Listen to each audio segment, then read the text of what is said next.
naman kay Senador Joel Villanueva. Sabi ho mga kabrigada ng ombudsman, 'di ba, no mga nakaraang linggo, sabi nila ay hinog na, 'di ba, ang kaso laban kay Senador Joel Villanueva. Pero tapos na ho yung tapos na nga itong 2 linggo na ito. 3 linggo na eh. 3 linggo na mga kabrigada, wala tayong nakitang development. Walang pag-usad doon Walang pag-usad. sinasabi na investigasyon, conclusion ng kanilang preliminary investigation, Brigads. Yan. Ano nangyari? Correct. Bagay yan na pinalagan mga kabrigada ng grupong Spark o yung Samahan ng Progresibong Kabataan. Ang tingin tuloy nila, nako! Uusad pa kaya to? Di ba? Ngayong si Senador Joel tumawid na sa kabila, 'di ba? Doon ho sa majority sa ilalim ni Senate President Sherwin Gatchalian. Hinaharap nila yung pananagutan. Yon. Nasa kabilang linya ho natin, mga kabrigada, ang tagapagsalita nga ho ng grupong Spark, si Sir Milo Basuel. Milo, good morning. Welcome sa Tira Brigada. Kasama mo pa rin, Brigada Abner. Good morning. Good morning mga kabrigada. Good morning sa lahat ng mga tagapagkinig natin. Medyo maulan ngayong araw, so sana safe tayo lahat. Saan ba kayo? Kasi dito sa amin wala pang ulan, pero sa ibang parts ng Metro Manila makulimlim na. Sa Quezon City, umaambon-ambon na. Kaya flood control pa naman yung pag-uusapan natin ngayong araw. Ako, sana wag naman kayong bahayin ha. Pero ito nga, kagaya na nabanggit ko, meron kayong nakatakdang rally diyan sa may ombudsman ngayong umaga, tama ba? Anong detalye nito? Opo. Bales, mamayang alas 11 ng umaga ay pupunta po ang aming grupo, ang Samahan ng Progresibong Kabataan, kasama ang ibang mga progresibong organisasyon. Pupunta po kami sa harapan ng opisina ng Ombudsman sa Agham Road upang ipanawagan na ituloy na nila yung kaso. Sabi naman ni Ombudsman Boying Remulla, sinabi ng mga opisyalis ng Ombudsman, hitik na sa bunga, hinog na yung kaso laban kay Joel Villanueva. Kasi very clear naman na involved siya doon sa kaso sa Bulacan. Ang original investigation lang, preliminary investigation nila, halos 150 million pesos yung natangay ni Villanueva doon sa kasong yun. Pero hanggang ngayon, hindi natin nakikita yung bunga, literal na bunga ng pinag-iimbestigahan nila. And ang nakikita natin is dahil si Joel Villanueva ay tumawid mula sa majority block kuno ni Alan Peter Cayetano papunta sa majority ni Senator Sherwin Gatchalian, ay baka pinagtatakpan na either ipapababa measure sa kaso niya or ipapasawalang bahala lahat ng naimbestigahan. And it puts to question yung independence ng ombudsman. Kasi nakasaad sa ating saligang batas, ang trabaho ng ombudsman ay imbestigahan at litisin, i-prosecute ang lahat ng mga kaso ng corruption or otherwise abuse of power. Bakit parang magkasabay na tumawid si Joel nung mga nakaraang araw, tapos biglang tahimik na, nagpass na yung 2-week deadline. Yung mga estudyante nga kapag lumagpas sa 2-week deadline, bagsak na agad. Paano na yung ombudsman natin na highest prosecutorial against corrupt officials in our land? Hayaan ba natin na they will get away with something like this? Siyempre, hindi. Kaya patuloy namin kakalampagin sila tulad ng gagawin natin mamay sa alas 11 doon sa kasi Milo, yung nangyari dyan, prior yung pagtawid nitong si Senador Villanueva doon sa bagong majority dyan sa Senado, sunod-sunod yung papresko ng ombudsman at ina-update tayo doon sa status at progress ng mga kaso na i-final hindi lang kay Joel Villanueva kundi maging kay Chis Escudero. So ano yung pinapangambahan ninyo na posibleng mangyari dahil nga dito sa mga political development, sa mga rigudon dyan sa Senado? Ayun yung problema, no, mga kabrigada. Yung nangyari kasi, tulad nga ng napangamba natin noong simula nung hidwaang to sa Senado, they're going to maghahanapan sila, magre-regudonan sila, magkakampihan sila para protektahan yung kanilang sarili. Kasi alam naman natin na napakakulang ng ginagawa ng gobyerno para hulihin or habulin yung mga nakurakot sa kabad ng bayan. Ang kaunti, sa dami ng mga senador na nadawit sa ICI, nadawit sa mga Blue Ribbon Committee investigation, kakarampot lang. Si Estrada lang, si Revilla lang, yung na-aresto dito sa mga kasong to, kahit na sinabi na mismo ng ombudsman. In the same press conference, sinabi nila na hitik na sa bunga, hinog na yung kaso ni Villanueva. 10 to 11 senators yung meron silang file na investigahan nila for corruption. And yet, bakit hanggang ngayon ganun yung nangyayari? Ang pangamba natin, tulad ng sinabi natin dati, kailangan ng Marcos administration ng boto para yung main na karibal niya na si VP Sara ay ma-impeach at tuluyan ng hindi makakatakbo in 2028. Yun yung problema. Ginagamit nila yung alyansahan nila, ginagamit nila yung mandato ng ombudsman para protektahan yung sarili sa politikang interes. Pero ang nangyayari, dahil syempre kaalyado mo na, you're going to let them go. Ibig sabihin nun, walang mananalo. So Okay. literal na hindi lang yung karabal nila, they're small fish lang yung kahabulin nila. Okay. Following your line of argument na binanggit ninyo na baka ginagamit itong mga senador na ito, si Villanueva, si Escudero, para maidiin itong kalaban ng administrasyon na si Vice President Sara Duterte, ano yung reaksyon ninyo doon sa pananaw na, o nga tama nga yan, pero uunahin mo nang mapanagot si Vice President Sara Duterte, saka na si Pangulong Marcos.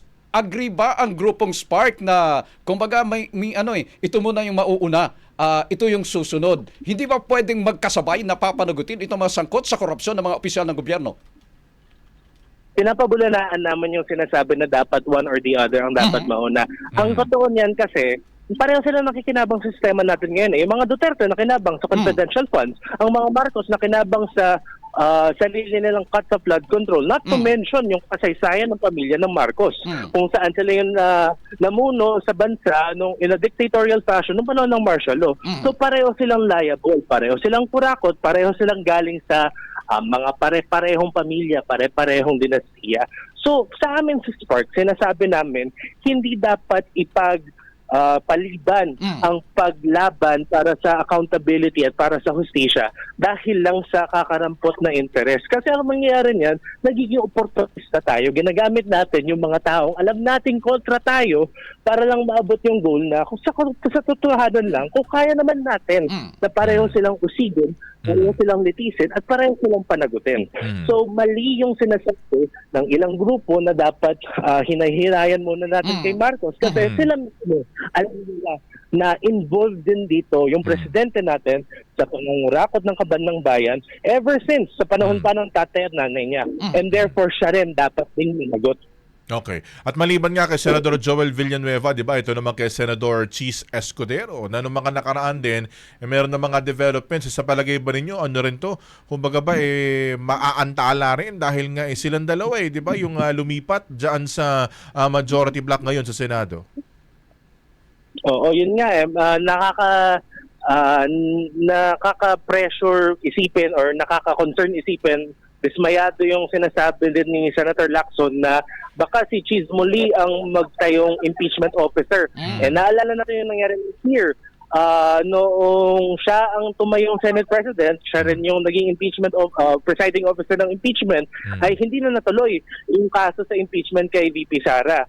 Ngayon, kung mangyayari noon, syempre ngayon, kailangan niyang umayon, kailangan matuloy yung impeachment. Pero again, on the same way, si Senator Escudero nakinabang din sa flood control. Kaya hindi dapat, kailangan maging vigilant pa rin tayo.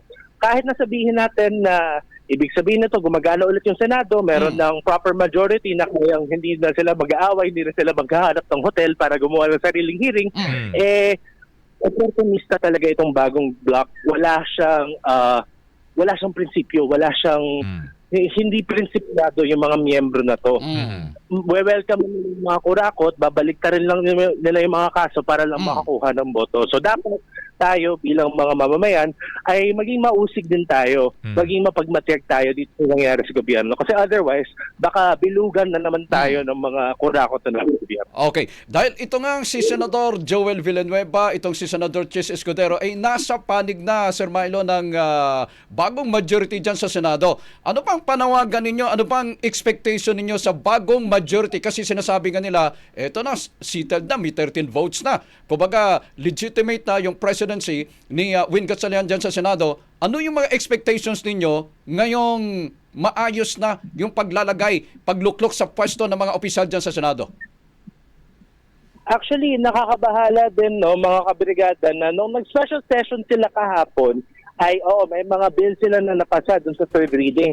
Pero nakaka-concern pa rin kasi magkakaroon ng super El Nino sa mga darating na buwan. Sobrang init. Matatamaan tayo ng malakas na init.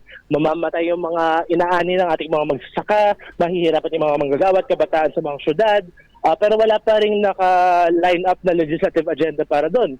Yung political dynasty bill na pinag-usapan natin nung huling nasa programa ako, ay yung merong puson sa Senado ay yun pa rin malabnaw. Hindi pa rin natutugunan yung problema ng stagflation. Bumabagal yung ekonomiya pero hindi pa rin tumataas yung sweldo ng mga manggagawa. Yung problema sa agrikultura, problema sa flood control, ang dami pa rin na kailangan habulin ng Senado ulit. Kaya kung talagang gusto nilang ma-restore yung kanila, mga kurakot sa hanay nila, ayusin na yung mga pag-uugali nila, hayaan na silang iusigin ng ombudsman. At pangalawa, yung legislative agenda na dapat ipasa ng Senado ay hindi dapat diktahan na kung sino mang politiko ang may hawak sa kanila, kundi pakinggan naman nila ang masang kumakalampag sa kanila ng paulit-ulit. Kasi kung hindi ibabalik yung tiwala sa Senado. Sinasabi ng karamihan na dati yung Senado maayos siyang kapulungan, maayos siyang kamara. Ipakita naman nila na kung nilang gawin ulit yun. Because otherwise, makikita natin sila who they truly are. Mga pare-pareho lang na naghahanap ng paraan para maging susunod na presidente, para mag-rig doon para sa susunod na election. Okay. Balikan ko lang yung kilos protesta ninyo. Maliban sa Spark, ano-ano pa mga grupo yung inaasahan natin ngayong alas 11 ng umaga? Inaasahan po natin ang pagsama ng mga maninda, mga miyembro ng Maralita, mga kababaihan ng Quezon City, at iba pang mga progresibong grupo ng mga manggagawa at mga mamamayan sa ating bansa. Doon mismo sa harap po ng opisina ng Ombudsman sa Agham Road mamayang alas 11 ng umaga. Okay. Sige, with that, Milo, update mo kami dito sa mga mangyayari dyan sa inyong programa ngayong araw. Maraming salamat at mabuhay ka. Thank you very much. Thank you po. Maraming salamat po mga kabrigada. Salamat. Nakasentro sa mga isyong pangmasa.